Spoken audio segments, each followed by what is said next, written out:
فلا هادي له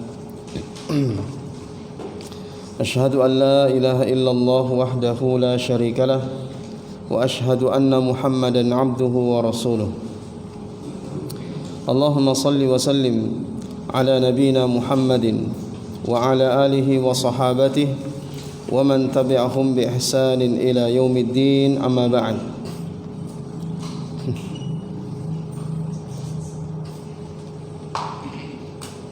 Ikhwani fillah a'azzakumullah. Kita lanjutkan kajian kita dalam pembahasan kitab Ushulus Sunnah, Syarhus Sunnah yang ditulis oleh Al-Imam Al-Barbahari rahimahullahu taala. Pada pertemuan yang lalu terakhir kita membacakan perkataan Al-Imam Al-Barbahari rahimahullah, ya wala tadhkur ahadan min ummahatil mu'minin radhiyallahu anhunna illa bi khairin. Ini larangan untuk menyebut-nyebut, maksudnya menceritakan kejelekan-kejelekan dan kekurangan-kekurangan para ummahatil mukminin. Ya, bahkan kita diperintahkan untuk hanya mengatakan yang baik-baik tentang ummahatul mukminin, istri-istri Nabi sallallahu alaihi wasallam. Karena Allah Subhanahu wa taala itu telah mensucikan mereka dari langit yang ketujuh, ya. Dari atas langit zaman dimuliakan oleh Allah, Allah telah mensucikan mereka, bahwa mereka bebas dari aib dan celah-celah seperti yang dituduhkan oleh orang-orang munafik, ya, orang-orang yang tidak senang dengan ajaran Islam. Baik.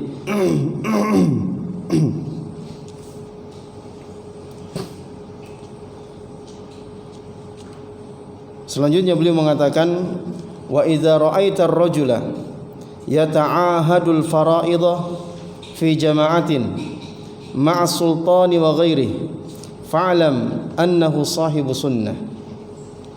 Dan apabila engkau melihat seorang laki-laki yata'ahadul fara'id fi jama'atin, mereka memperhatikan al-fara'id fi jama'atin, kewajiban-kewajiban bersama dengan jamaah, maksudnya di sini salat jamaah, ma'as sultani wa ghairi, bersama dengan penguasa dan yang lainnya.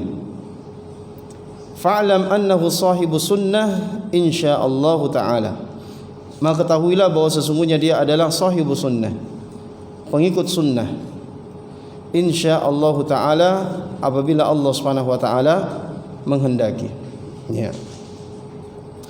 Jadi beliau menyebutkan di antara tanda-tanda alamat yang melekat pada ahlu sunnah wal jamaah adalah mereka menjaga salat jamaah. Mereka memperhatikan salat jamaah, ya, tidak meremehkan, tidak menganggap enteng, tidak menunda-nunda zaman dimuliakan oleh Allah. Mereka memperhatikan salat jamaah. Ya, ketika azan berkumandang maka mereka segera, ya. Dan ini adalah sebagaimana yang Allah Subhanahu wa taala firmankan, innama ya'muru masajidallah man amana billahi wal yaumil akhir. Sesungguhnya orang-orang yang memakmurkan masjid-masjid Allah itu hanyalah orang-orang yang beriman kepada Allah dan beriman kepada hari akhir. Ya, maksudnya beriman dengan sebenar-benar iman seperti yang pernah diimani oleh Rasulullah dan para sahabatnya. Ya, al-imanus sahih, iman yang sahih. Ya, bukan sekadar mengaku-ngaku beriman. Ya, mengaku-ngaku beriman, padahal hakikatnya, kenyataannya dia tidak beriman. Ya, karena orang yang beriman, kalau dia betul-betul beriman, maka dia akan mempersiapkan dirinya untuk menghadapi hari esok jamaah. Ya, ketika dia mempersiapkan, itu tanda bahwa dia beriman. Ya, karena dia yakin bahwa semua yang kita lakukan ada pertanggungjawabannya. Maka dia bekerja di dunia ini, dia berusaha, dia beramal. Ya, Ada pun orang yang mengaku beriman tapi tidak memperhatikan kewajiban, bahkan banyak melanggar larangan-larangan Allah, ya maka ini keimanan yang hanya di lisan saja. Iman yang ada di dalam hatinya itu perlu kita pertanyakan, tanda tanya. Ya, apalagi kalau tidak sholat, nah, ini masalah.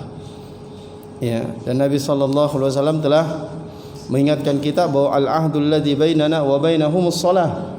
Perjanjian kita dengan mereka adalah salat. Faman tarakaha faqad kafar.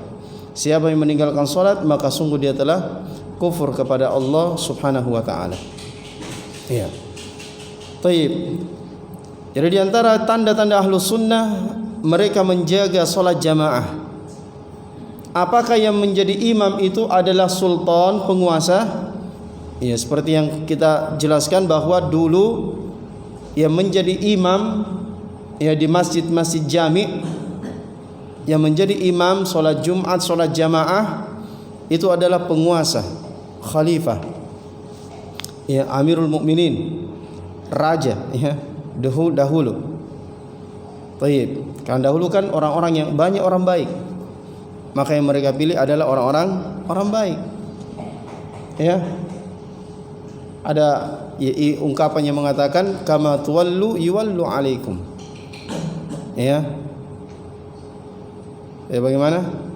Ya, itu kalau pemimpin kita jelek, ya maka seperti itulah keadaan kita. Ya, seperti itulah gambaran. Ya, apakah dia sholat berjamaah, imamnya sultan atau selain sultan, maka dia menjaga sholat jamaah. Maka ini tanda Ahlus Sunnah wal Jamaah. Dia terbebas dari faham Khawarij. Ya, karena Khawarij itu tidak mau sholat di belakang sultan, ya apalagi ketika sultan ini bermaksiat. Karena kalau sultan bermaksiat berarti dia kafir, tidak boleh sholat di belakangnya. Bahkan ada juga Khawarij yang tidak mau bermakmum di belakang orang yang bukan kelompoknya. Ini Khawarij yang paling ekstrim. Ya, dianggap semua orang yang di luar kelompoknya itu kafir, najis. Ya, makanya kalau kita datang ke rumahnya duduk, keluar dibersihkan itu. Ya, bekas duduk kita dibersihkan, langkah kaki kita dibersihkan. Kenapa? Karena kita kan najis. Innamal musyrikuna najasun. Ya, kok orang musyrik itu najis? Ya, kita ini musyrik karena tidak masuk kelompoknya. Ya, karena kelompoknya itulah yang Islam, selain kelompoknya musyrik. Ya, antum tahu sendiri apa nama kelompok ini. Ya, dulu namanya Islam Jamaah. Ya, pernah juga bernama Darul Arqam, pernah juga bernama Lemkari. Dan itu sudah dilarang Majelis Ulama Indonesia. Jadi sudah keluar fatwa yang melarang pergerakan jamaah ini karena menganggap selain jamaahnya kafir. Luar biasa. Makanya dia tidak mau sholat di belakang imam yang bukan dia satu kelompok dengan dia. Ya, dia tidak satu kelompok dengan, bahkan tidak bisa imam. Ya, sholatnya batal. Orang Syiah juga ya seperti itu. Orang Syiah juga tidak mau ikut sholat di belakang orang yang bukan Syiah. Ya, kalaupun dia ikut sholat, maka itu hanya berpura-pura. Nah, sebentar kalau selesai sholat, maka dia ganti sholatnya, dia ulangi sholatnya di rumah. Tidak ada yang lihat. Ya, itu orang Syiah juga seperti itu. Baik. Jadi kenapa beliau angkat masalah ini? Ya karena ada faham-faham sesat yang tidak mau berimam, ya bermakmum di belakang penguasa, ya Khawarij, ya, dan tidak mau bermakmum di belakang orang lain yang bukan kelompoknya. Adapun Ahlus Sunnah, ya di belakang penguasa atau di belakang imam yang lainnya selama dia muslim, maka dia tetap sholat berjamaah. Ya, tidak meninggalkan sholat jamaah hanya karena imamnya fasik atau imamnya misalnya melakukan bid'ah. Saya tidak mau imam fasik, ya, imamnya merokok. Saya tidak mau imamnya berjudi. Saya mau imamnya pacaran, ya, dan seterusnya. Tidak, kalau memang sholat jamaah kita tetap ikut, ya, di belakangnya. Kan dia tidak pacaran ketika sholat, dia tidak merokok ketika sholat, ya. tidak minum khamr ketika sholat, tidak berjudi ketika sholat, maka tetap sholat di belakangnya. Kalau ada sholat yang keliru, maka kelirunya itu untuk dia dan benarnya untuk kita. Ya. Nabi mengatakan yusalluna alaikum.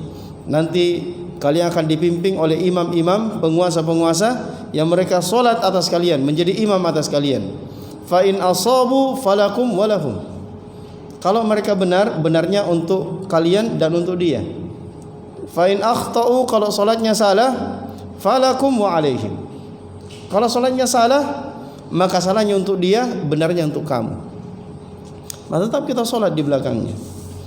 Kemudian beliau mengatakan wa idza ra'aita ar-rajul yatahawanu bil faraid fi jama'atin wa in kana ma'as sultan fa'lam annahu sahibu hawa. Kemudian beliau menyebutkan di antara tanda alamat ahlul bid'ah, ahlul ahwa, pengekor hawa nafsu. Ini nama lain dari ahlul bid'ah. Jadi ahli bid'ah dinamakan pengekor hawa nafsu karena mereka banyak mengikuti hawa nafsu, tidak mengikuti dalil. Ya, jadi ahlul bidah tidak mengikuti dalil dengan cara yang benar, walaupun mereka juga punya dalil. Jadi dia beramal, dia juga punya dalil, tapi tidak mengikuti dalil dengan cara yang benar, mengikuti dalil berdasarkan hawa nafsunya. Ya, dan tidak jarang mereka mengikuti murni hawa nafsu, tidak ada dalil. Ya, semata-mata mengikuti hawa nafsu. Ya, kalau dia punya dalil, dalil ini difahami berdasarkan hawa nafsunya. Jadi tidak lepas dari hawa nafsu. Ya, ahli bid'ah itu. Baik. Jadi apabila engkau melihat seseorang laki-laki yatahawanu bil faraid, dia menggampangkan, bermudah-mudahan, merendahkan, meremehkan al faraid, ya, fi jama'atin, salat jamaah. Wa in kana ma'as sultan, sekalipun bersama dengan penguasa, fa'lam annahu sahibu hawa, maka ketahuilah dia itu adalah pengekor hawa nafsu. Iya.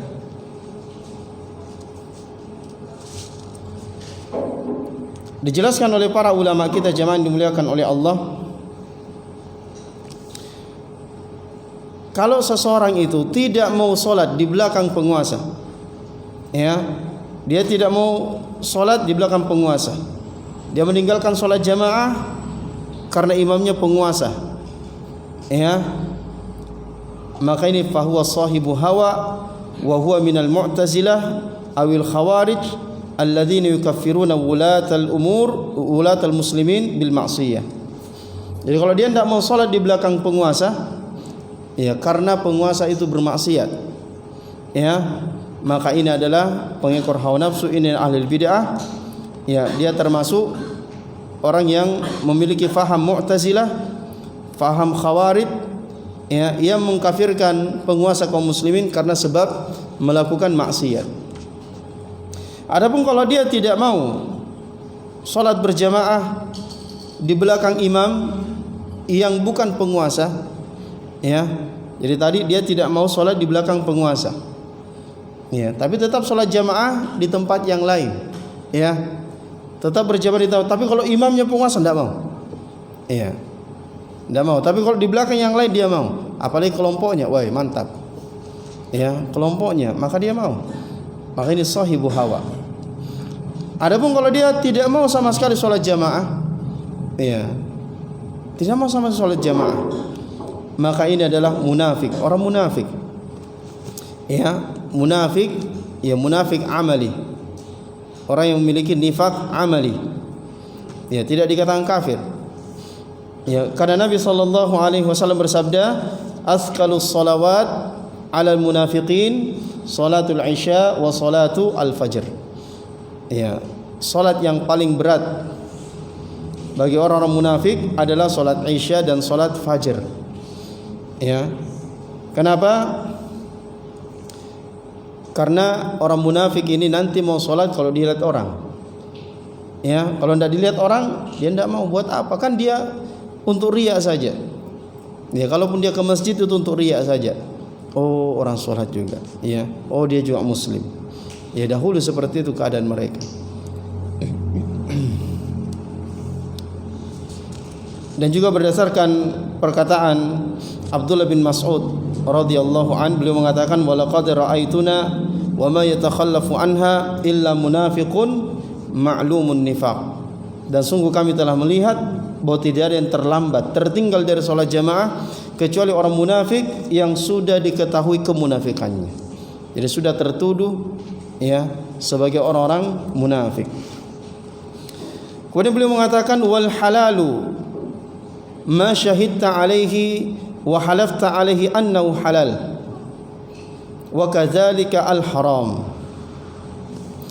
Beliau mengatakan dan yang halal itu adalah apa yang engkau saksikan kehalalannya.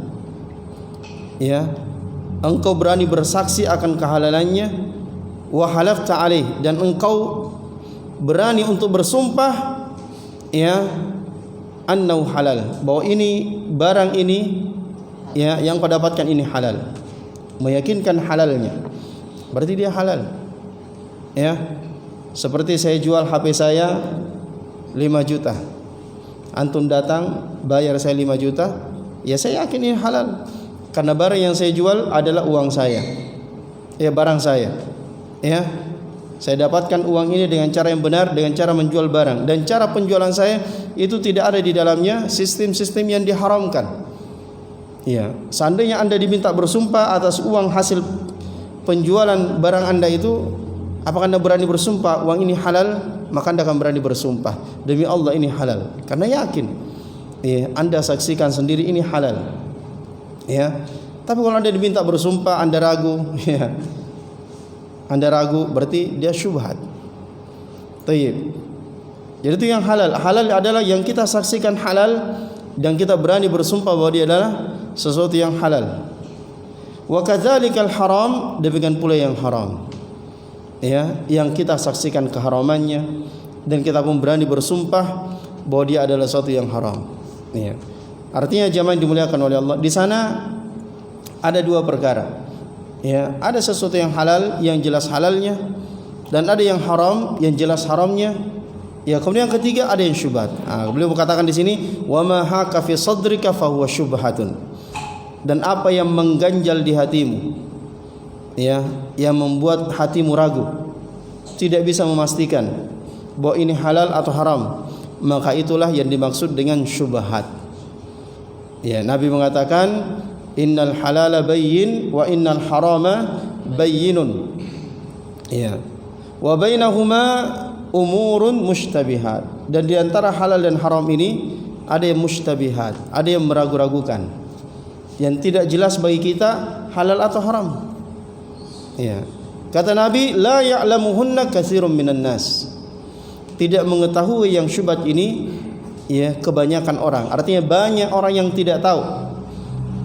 Ada yang tahu tapi sedikit. Banyak orang yang tidak tahu. Yang tahu sedikit. Siapa yang tahu itu? Inilah ahlul ilmi.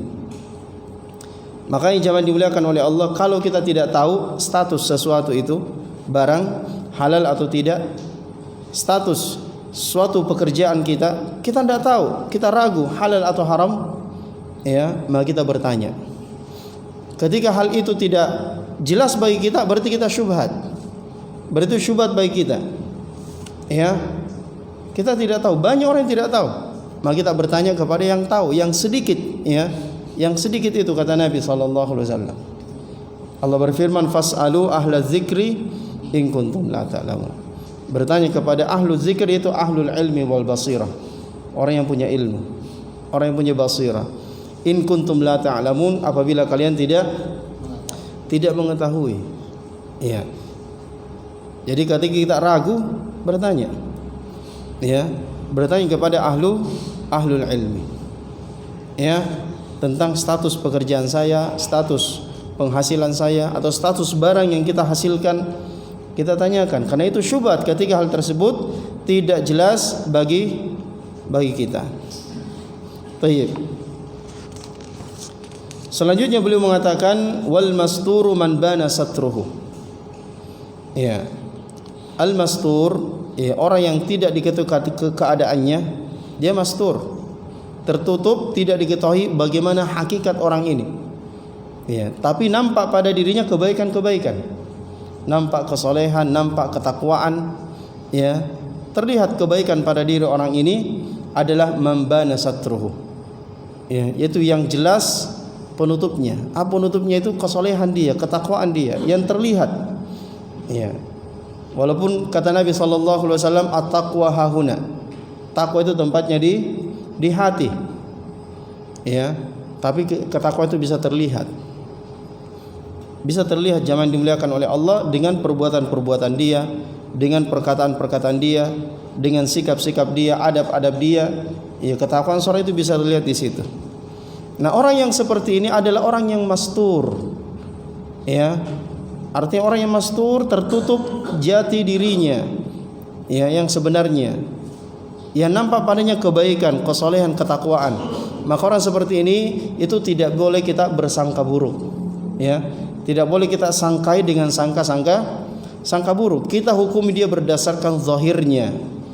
Nahnu nahkum bil-zawahir wa natawallallaha as-sarair.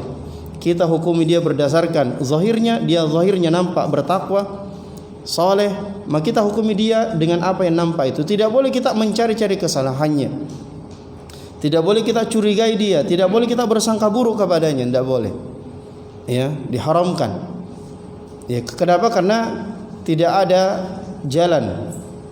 Ya, tidak ada bukti yang menguatkan ya sangka buruk kita itu, kecurigaan kita itu atau tuduhan kita itu, jamaah dimuliakan oleh Allah. Ini orang mastur. Ya, tidak boleh kita suudzon kepada orang seperti ini. Ya, kayaknya dia ini wajib dibilang bertakwa. Ya, kayaknya orang ini cuma mau dibilang soleh saja. Ya, kalau Anda mengatakan seperti itu, Anda harus punya bukti. Buktinya mana? Ya, kalau Anda punya bukti, ya tidak apa-apa. Itu hak, ya, bagi Anda. Ya, buktinya saya lihat dia di situ nongkrong minum ballo. Ya, contohnya. Nah, itu kalau seperti terbukti, jelas, nyata, oh iya, tidak apa-apa. Ya, tidak apa-apa Anda bersangka karena memang sudah nyata antum lihat dia minum-minum. Tapi Anda lihat dia, oh, kalau dengan orang lain seperti ini, padahal dia terlihat minum. Ya, maka kewajiban ada pada waktu itu menasihati. Nasihati dia, ingatkan dia. Ya, karena mungkin dia lagi dilahap oleh hawa nafsunya. Ya, dia dicengkram oleh hawa nafsu dan dia sulit untuk lepas dari hawa nafsu itu. Ya, karena hawa nafsu zaman dimuliakan oleh Allah itu cengkramannya kuat. Kalau keimanan kita lemah, maka kita hanyut, terbawa. Ya, tapi kalau iman kita kuat, ya maka insyaallah kita akan kuat. Tapi kalau iman kita lemah, tapi ada teman kita yang membantu, ya maka insyaallah kita akan menjadi kuat. Makanya Nabi mengatakan al-mu'min qawiyyun ma'a ikhwani. Orang beriman itu kuat bersama dengan saudaranya. Ya, makanya orang-orang beriman, saudara-saudara beriman jangan kita tinggalkan. Ya, kita berteman, kita bersahabat. Ya, kita berukhuwah dan kita hidupkan ya hak-hak ukhuwah yang ada di antara kita jamaah yang dimuliakan oleh Allah. Maka dengan itu seperti kata Nabi, orang beriman itu kuat bersama dengan saudaranya. Kenapa kuat? Karena mereka saling mengingatkan. Ya, yatawasawna bil haqqi wa yatawasawna bis sabr. Kadang kita lemah jamaah dimuliakan oleh Allah, datang teman kita ingatkan. Ya, mengingatkan kita, menasihati, maka kita pun menjadi kuat kembali. Ya, maka kita bisa melawan hawa nafsu yang sedang menyerang kita dan kita pun selamat darinya. Ya, kadang seperti itu jamaah yang dimuliakan oleh Allah. Tayyib. Wal mahtuku man bana hatkuhu. Dan orang yang mahtuk, ya, itu tersingkap, maka adalah orang yang jelas ya singkapannya. Orang yang jelas-jelas yang menampakkan sesuatu keburukan pada dirinya. Ya, menampakkan keburukan. Maka orang seperti ini kita hukumi zahirnya, oh dia minum khamr. Ya, dia berzina. Dia membunuh. Ya. Maka tetap ditegakkan padanya hukuman had. Dia berzina misalnya, ya dirajam. Sudah menikah. Ya, tidak bisa kita katakan kan niatnya bagus. Ya. Kan niatnya bagus. Ada orang mencuri niatnya bagus, jangan potong tangannya. Kenapa? Bagus niatnya, tahu kan? Mau membantu orang fakir. Ya.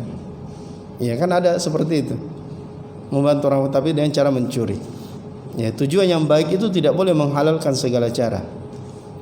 Ya, kalau tujuannya baik, maka cara untuk menuju kebaikan itu juga harus benar. Harus benar, tidak boleh menghalalkan segala cara. Ya. Jadi orang ini harus diberikan hukuman karena dia sendiri yang menampakkan pada dirinya hal-hal tersebut. Ya. Jadi tidak apa-apa kita bersangka seperti apa yang dia nampakkan pada dirinya. Ya. Baik. Kemudian kata beliau rahimahullah, wa idza sami'ta ar-rajula yaqul, dan apabila engkau mendengarkan seseorang mengatakan fulanun nasibiyun fa'lam annahu rafidhi, dan apabila engkau mendengarkan fulanun nasibi, fulan adalah nasibi. Ya, nasibi ini adalah gelar yang dilemparkan oleh orang-orang Syiah, ya, untuk orang-orang yang membenci Ahlul Bait, ya, membenci Ahlul Bait. Jadi orang Syiah Rafidhah itu mengatakan kepada Ahlus Sunnah, karena menurut mereka Ahlus Sunnah itu orang yang tidak suka Ahlul Bait. Mereka katakan nasibi. Ya, kamu ini nasibi. Ya. Nah, kalau ada orang yang menuduh Ahlus Sunnah nasibi, orang yang membenci Ahlul Bait, ya, maka ketahuilah dia itu orang Rafidhah. Dia itu Rafidhah. Karena Rafidhah ini mencela Ahlus Sunnah, menggelar Ahlus Sunnah sebagai nasibi, karena menurut prasangka mereka Ahlus Sunnah membenci Ahlul Bait. Padahal Ahlus Sunnah itu, ya, bukan membenci Ahlul Bait, ya, tapi mereka mencintai Ahlul Bait sesuai dengan porsinya, tidak gulu, tidak berlebihan. Orang Syiah ngaku cinta Ahlul Bait, tapi mereka gulu, berlebihan, sampai menganggap Ahlul Bait itu, ya, di antara Ahlul Bait itu ada yang, ya, menjadi Tuhan, ya, punya andil di dalam penciptaan langit dan bumi. Ya, mereka mengatakan bahwa Ahlul Bait itu maksum. Ya, padahal kita berkeyakinan tidak ada yang maksum selain Rasulullah sallallahu alaihi wasallam. Tidak ada yang maksum selain Rasulullah. Ahli bait keluarga Nabi ini tidak maksum. Ya, mereka juga melakukan kesalahan, mereka manusia biasa. Ya. Jadi mereka menuduh Ahlus Sunnah sebagai nasibi ketika membantah, ya, ketika Ahlus Sunnah membantah Rafidhah, Syiah Rafidhah, ya, tentang gulunya mereka, berlebih-lebihannya mereka di dalam mencintai Ahlul Bait. Jadi mencintai Ahlul Bait itu adalah perkara yang dianjurkan, ya. Bahkan dia diantara min usuli ahli sunnah wal jamaah. Disebutkan ulama kita dalam kitab-kitab akidah tentang mencintai Ahlul Bait. Dan kita mencintai Ahlul Bait, ya, bukan semata-mata karena mereka kerabat Nabi, tapi yang pertama mereka beriman. Dia harus punya iman. Kemudian dia harus, ya, dia punya iman dan punya kekerabatan dengan Nabi sallallahu alaihi wasallam. Ya, karena ada di antara kerabat Nabi sallallahu alaihi wasallam tapi mereka kufur kepada Allah. Seperti siapa? Abu Lahab. Ya, Abu Lahab ini kerabat Nabi sallallahu alaihi wasallam, tapi dia kufur, maka tidak diberikan cinta. Kan cinta itu hanya untuk orang beriman. Kalau dia beriman, maka kita cintai. Kalau dia kerabat Nabi, di samping beriman dia kerabat Nabi, maka cinta kita lebih, ya, kepada dia. Karena dia beriman dan dia kerabat Nabi sallallahu alaihi wasallam. Baik. Ini tuduhan Syiah Rafidhah kepada Ahlus Sunnah bahwa Ahlus Sunnah itu nasibi karena membenci Ahlul Bait. Jadi ketika Ahlus Sunnah membantah membantah Rafidhah, ya, tentang berlebih-lebihannya mereka mencintai Ahlul Bait, gulunya mereka mencintai, mereka menuduh bahwa, ya, kita ini membenci Ahlul Bait. Ya, ini tuduhan yang tidak pada tempatnya. Ya, pada Ahlus Sunnah, ya, dengan jelas terang dalam kitab-kitab akidah mereka, yang kitab-kitab akidah Ahlus Sunnah itu jelaskan kewajiban untuk mencintai Ahlul Bait, keluarga Nabi sallallahu alaihi wasallam. Tapi dengan dua syarat. Yang pertama dengan iman, karena mereka beriman, dan karena mereka punya hubungan kekerabatan dengan Nabi sallallahu alaihi wasallam. Ya, dan sebenarnya zaman dimuliakan oleh Allah, orang Syiah Rafidhah itu sebenarnya yang berdosa kepada Ahlul Bait. Ya, karena mereka menuduh, ya, di antara istri Nabi itu ada yang menyeleweng. Ya, ada yang berbuat serong. Ada yang kufur sepeninggal Nabi sallallahu alaihi wasallam. Ya, seperti Aisyah radhiyallahu, mereka tuduh habis-habisan. Bahkan mereka yakini ya tahun berapa itu katanya, saat ini Aisyah sudah sampai di paling bawahnya neraka jahanam. Mereka berpesta habis-habisan di situ karena ya sudah sampai di neraka jahanam, sudah disiksa. Ya, padahal istri Nabi itu ahlul bait. Ya, jadi istri Nabi itu ahlul baitnya Nabi sallallahu alaihi wasallam. Ya, bahkan kalau orang Arab mengatakan, ya kaifa halu ahlika, bagaimana kabar keluargamu? Ya, yang paling utama yang ditanya di situ adalah istrinya. Ya, yang paling utama fokus itu kata ahl di situ, ahlun adalah istri. Ya, baik. Jadi orang Syiah ini memutar fakta, ya. Kemudian kata beliau, wa idza sami'ta ar-rajul yaqul, dan apabila engkau mendengarkan seseorang mengatakan, fulanun musyabbihun, fulan itu musyabbih, ya, itu menyerupakan Allah dengan makhluknya, menyerupakan Allah dengan makhluknya, atau mujassim, ya. Au fulanun yatakallam bitashbih, atau fulan itu berbicara dengan tasbih, menyerupakan Allah, fa'lam annahu jahmiyun, ketahuilah bahwa dia itu Jahmiyah. Ya, kenapa? Karena Jahmiyah itu menuduh Ahlus Sunnah sebagai musyabbihah, ya, menyerupakan sifat Allah dengan makhluk, ya. Menuduh Ahlus Sunnah musyabbih karena Ahlus Sunnah itu menetapkan sifat-sifat Allah, menetapkan sifat-sifat Allah dan tidak mentakwil sifat-sifat itu. Ya, lalu mereka menuduh Ahlus Sunnah itu musyabbih, menyerupakan Allah dengan makhluknya. Padahal tidak seperti itu jamaah yang dimuliakan oleh Allah. Ahlus Sunnah itu menetapkan sifat-sifat Allah, ya, menetapkan sifat Allah, tapi tidak menyerupakan sifat itu dengan makhluknya. Ya, karena samanya nama sebuah sifat, kesamaan nama sebuah sifat, ya, dengan sifat yang lain, dia makhluk yang lain, itu tidak mengharuskan hakikatnya sama. Ya, jadi kalau dari sisi penamaannya sama, tidak mesti hakikatnya sama. Karena Ahlus Sunnah menetapkan Allah punya pendengaran, Allah punya penglihatan, Allah punya tangan, Allah punya kaki. Ya, ini ditetapkan Ahlus Sunnah, dan sifat-sifat yang lainnya Allah sebutkan di dalam Al-Quran dan disebutkan Nabi di dalam hadis-hadis, ditetapkan. Tapi mereka menetapkan Ahlus Sunnah tanpa menyerupakan sifat itu dengan makhluk, dan mengatakan tangan Allah sama dengan tangannya manusia, kakinya Allah sama dengan kakinya makhluk ini, pendengarannya Allah sama dengan, ya, Ahlus Sunnah tidak seperti itu. Mereka menetapkan sifat itu sesuai dengan kebesaran Allah, kemuliaan Allah, dan kesucian Allah Subhanahu wa taala, tidak menyerupakan dengan makhluk. Ya, karena memang samanya nama itu tidak mengharuskan sama hakikatnya. Dan kita sudah sering memberikan contoh, ya, bahwa, ya, gajah mendengar tidak, gajah itu mendengar, manusia mendengar tidak, manusia mendengar, sama-sama punya pendengaran. Tapi apakah pendengarannya gajah dengan manusia sama? Telinganya gajah dengan manusia sama? Kan tidak sama. Sama-sama namanya pendengaran, tapi tidak sama hakikatnya. Ya, kaki manusia punya kaki, semut punya kaki, iya, sama-sama namanya kaki.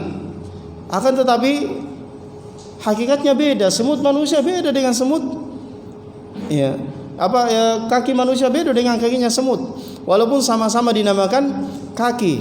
Ya, jadi kesamaan nama itu tidak mengharuskan kesamaan hakikat. Ya, jadi Ahlus Sunnah ketika menetapkan nama-nama dan sifat Allah di dalam Al-Quran dan Al-Hadis, itu tidak mengatakan bahwa sifat itu sama dengan sifat makhluknya, tidak. Ya, tapi orang-orang, ya, Jahmiyah ini, Jahmiyah kan memang menolak semua nama dan sifat Allah.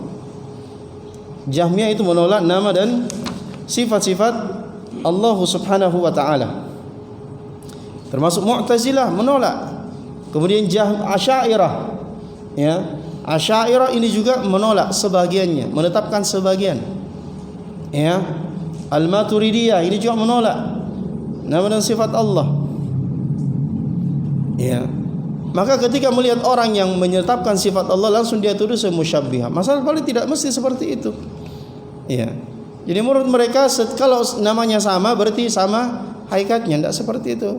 Ya, kan kalau kita tanya juga orang ini, ya, apakah telinga Anda sama dengan telinga ya gajah? Pasti tidak mau saya sama. Ya, apakah kaki Anda ya sama dengan kaki kanguru? Ya, kan tidak mau dia. Sama-sama kaki, Pak. Ya, apa kalau saya katakan Anda punya kaki, berarti saya serupakan Anda dengan monyet, dengan ini, dengan itu? Tidak. Sama-sama namanya kaki, tapi hakikatnya beda. Nah, begitulah ketika kita menetapkan sifat Allah Subhanahu wa taala, itu tidak mesti kita menetapkan juga kesamaan hakikat. Ya. Baik. Ya. Ketika Ahlus Sunnah mengatakan menetapkan sifat istiwanya Allah Ar-Rahmanu 'alal arsy istawa. Allah itu beristiwa di atas arsy. Ya, langsung dia mengatakan, oh berarti kau serupakan Allah dengan makhluk. Ya. Karena Allah kau katakan Allah beristiwa di arsy, berarti Allah itu punya tempat. Ya, Allah butuh kepada tempat seperti makhluk. Ya. Orang ini ya artinya dia mengukur Allah dengan ukuran makhluk. Mengukur Allah dengan ukuran makhluk. Iya. Kan makhluk ini kalau berada di atas sesuatu berarti makhluk itu butuh yang dibawanya. Iya. Saya duduk di kursi berarti saya butuh kursi. Iya. Saya duduk di atas kursi berarti saya butuh kursi. Saya tidur di atas ranjang berarti saya butuh ranjang. Iya. Jadi jangan kita mengukur Allah dengan ukuran makhluk. Kalau kita katakan Allah di atas arsy berarti Allah butuh arsy. Tidak seperti itu. Iya. Allah tidak butuh kepada makhluknya. Bahkan makhluk itu yang butuh kepada Allah. Arsy itulah yang butuh kepada Allah, bukan Allah butuh kepada makhluk. Ya. Jadi kita tetapkan Allah di atas arsy. Ya. Namun Allah tidak butuh kepada arsy. Bahkan arsy itu yang butuh kepada Allah Subhanahu wa taala. Ya, jadi jangan kita ini mengukur Allah dengan ukuran makhluk. Akhirnya apa? Kita tidak mau menetapkan sifat Allah karena khawatir, takut, ya, atau memastikan kalau menetapkan sifat Allah berarti kita menetapkan Allah sama dengan makhluk. Tidak seperti itu. Ya, mereka juga menolak bahwa Allah turun ke langit dunia setiap malam ketika sepertiga malam yang terakhir. Ya, mereka akal-akali. Kalau Allah turun berarti arsy-nya kosong dong. Iya. Karena Allah turun berarti Allah ada di arsy. Nah, ini dia mengukur Allah dengan ukuran makhluk. Kita ini manusia kalau ada di Masjid Istiqomah berarti kita tidak ada di rumah. Begitu? Atau ada juga di rumah. Wah itu. Ya. Dia mengukur Allah dengan ukuran makhluk, tidak boleh seperti itu. Ya. Allah tidak boleh kita ukur dan berarti Anda yang menyerupakan Allah dengan makhluk. Kalau seperti itu. Ketika Allah turun di atas langit, apakah Allah kosong arsy-nya? Kita tidak tahu. Ya. Karena hakikatnya Allah kita tidak tahu. Allah itu maha besar. Ya. Allah itu maha agung. Allah berbuat sesuai apa yang Allah kehendaki. Ya. Tidak boleh kita serupakan Allah dengan makhluk, ya. Semuanya mereka menyerupakan Allah dengan makhluk tapi tidak sadar. Ya. Kan ketika dia mengatakan kalau turun berarti Allah kosong, arsy-nya kosong, dada. Iya. Dia tuduh kita menyerupakan Allah dengan makhluk, padahal dia sebenarnya menyerupakan Allah dengan makhluk. Karena dia mengukur Allah dengan ukuran makhluk. Ya. Mengukur Allah dengan makhluk. Allah tidak boleh kita ukur seperti itu. Makanya kita imani saja nama dan sifat Allah, kan selesai, aman. Ya. Kalau tanya Anda, kenapa kau mengatakan Allah punya tangan? Kalau Allah sendiri yang katakan dalam Al-Quran. Kenapa Anda katakan Allah memiliki pendengaran? Allah memiliki pendengaran. Kan Allah sendiri yang mengatakan wa huwas samiul basir. Hujjah kita kuat. Tapi kalau kita tanya, ya, orang yang mentakwil ini yang menafikan sifat Allah, ditanya, kenapa kau nafikan saya punya pendengaran? Kira-kira jawabannya apa? Ya. Dia tidak bisa menjawab. Kira-kira apa yang mau dijawab? Ya. Kan kalau saya mengatakan engkau punya pendengaran berarti ya saya menyamakan Anda dengan makhluk. Terus Allah punya pendengaran atau tidak? Sudah. Anda tidak punya pendengaran ya Allah, ya. Selesai. Ya. Mesti jawabannya seperti itu. Allah tidak punya pendengaran. Ya, masa Allah ciptakan kita punya pendengaran, Allah tidak punya pendengaran? Kira-kira orang yang tidak punya pendengaran itu normal atau tidak? Hah? Tidak normal. Ya, tidak normal jamaah yang dimuliakan oleh Allah. Allah itu jamil, maha indah. Allah katakan punya pendengar, ya sudah kita tetapkan seperti itu. Allah punya penglihatan, sudah kita tetap. Allah katakan sendiri seperti itu. Selesai. Kalau kita jawab itu di hadapan Allah, ya selamat kita. Makanya akidah Ahlus Sunnah itu aslam. Ya, aslam, lebih selamat dibanding akidah yang lainnya, khususnya di dalam menetapkan ya nama-nama dan sifat-sifat Allah Subhanahu wa taala. Ya, seluruh firqah-firqah yang mempermasalahkan nama dan sifat Allah, mulai dari musyabbihah, mulai dari ya al-manfiyah, mu'attilah, ya, yang menolak nama dan sifat Allah. Ini semua akan bermasalah nanti jawabannya di hadapan Allah Subhanahu wa taala. Ya. Kemudian beliau mengatakan,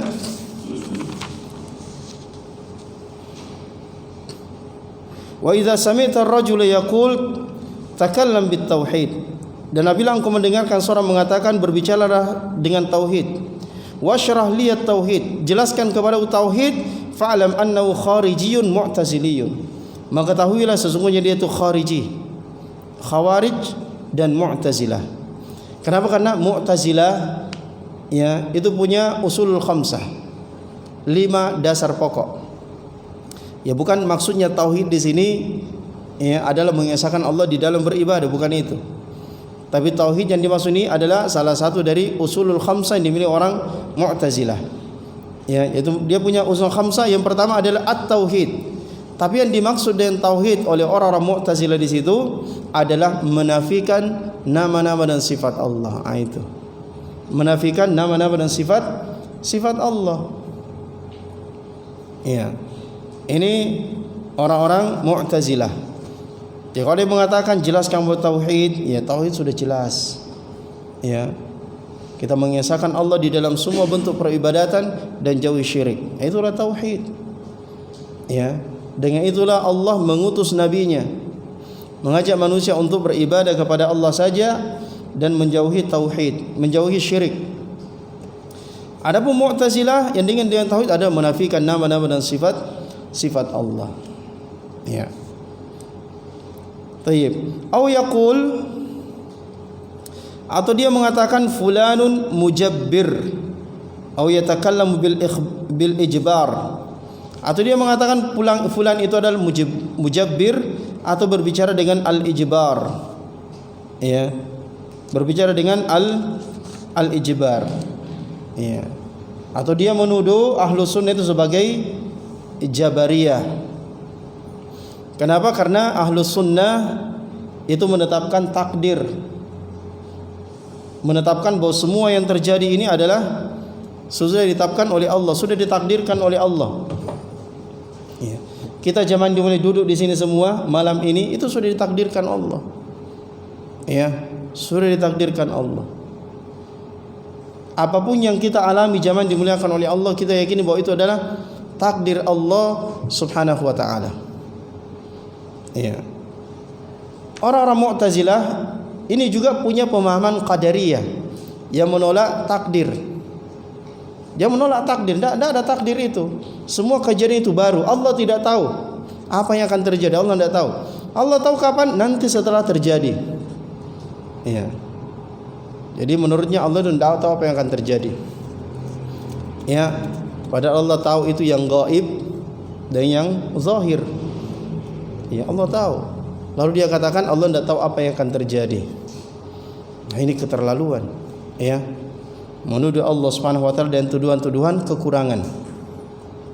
Jadi ketika Ahlus Sunnah menetapkan takdir, ya, dia mengatakan Ahlus Sunnah itu Jabariyah. Al Jabariyah zaman dimuliakan oleh Allah itu menetapkan takdir tapi secara berlebihan. Ya, Jabariyah itu menetapkan takdir, akan tetapi dia mengatakan bahwa kita manusia ini tidak punya daya. Jadi manusia itu seperti robot yang diremot. Ya. Jadi kemana remote ini mengatur dia, maka disitulah dia. Jadi kalau diremot ke neraka berarti ke neraka, diremot ke surga ya mau-maunya saya. Ya, saya mau remote ke sana ya mau saya. Ya, menurut dia seperti itu. Ya, itu Jabariyah. Ya, tapi mereka menuduh Ahlus Sunnah ketika Ahlus Sunnah mengatakan ya semua sudah ditakdirkan oleh Allah, mereka tuduh seperti Jabariyah. Tidak. Jabariyah gulu di dalam menetapkan takdir, Ahlus Sunnah tidak. Ya, kita menetapkan takdir, semua yang terjadi itu adalah sudah takdir Allah Subhanahu wa taala. Tapi Allah Subhanahu wa taala juga ya menetapkan apa? Keinginan, ikhtiar pada diri manusia untuk berusaha. Sehingga dengan ikhtiar, kemampuan dan keinginan ini mereka tidak apa? Mereka tidak pasrah dengan takdir. Mereka berusaha. Ya. Kan tidak boleh kita pasrah dengan takdir. Sudah, saya tidak mau sholat. Ya, saya tidak mau puasa. Saya mau enak-enak saja. Kenapa? Ya, percuma saya sholat, percuma saya puasa, percuma saya ini semua kalau ternyata Allah takdirkan saya masuk neraka. Sekarang kita tanya orang ini, apa kau sudah tahu bahwa Allah takdirkan kau masuk neraka? Kan tidak tahu juga. Ya, tidak tahu.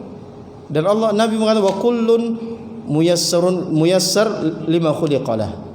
Nabi mengatakan i'malu, beramallah, setiap orang itu sudah dimudahkan untuk apa dia diciptakan. Ya. Jadi Allah memberikan kita Alkitab, petunjuk zaman dimuliakan oleh Allah. Kita baca itu petunjuk itu. Kita amalkan petunjuk itu. Kita tempuh jalan yang dituntunkan petunjuk itu. Ya. Kalau kita menempuh jalan itu, maka ini pertanda bahwa Allah menginginkan untuk kita syurga. Ya. Kita bersangka baik seperti itu. Jangan bersangka buruk kepada Allah. Buat apa saya sholat kalau nanti masuk neraka? Oh, Allah itu zalim kalau seperti itu. Ya, Allah itu zalim kalau seperti itu. Ya.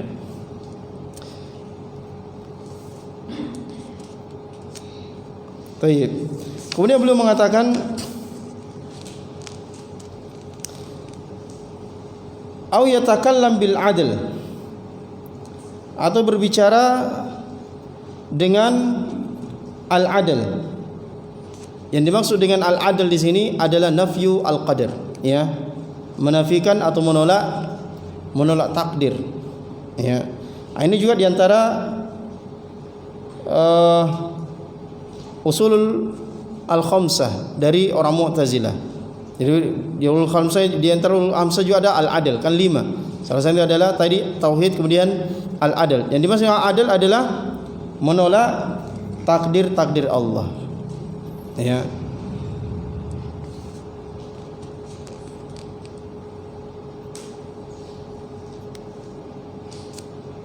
Lianna hadhil asma muhdatsatun ahdatsaha ahlul bidah. Karena nama-nama ini adalah nama-nama yang baru. Ahdatsaha ahlul bidah, diada-adakan oleh ahlul bidah. Ya.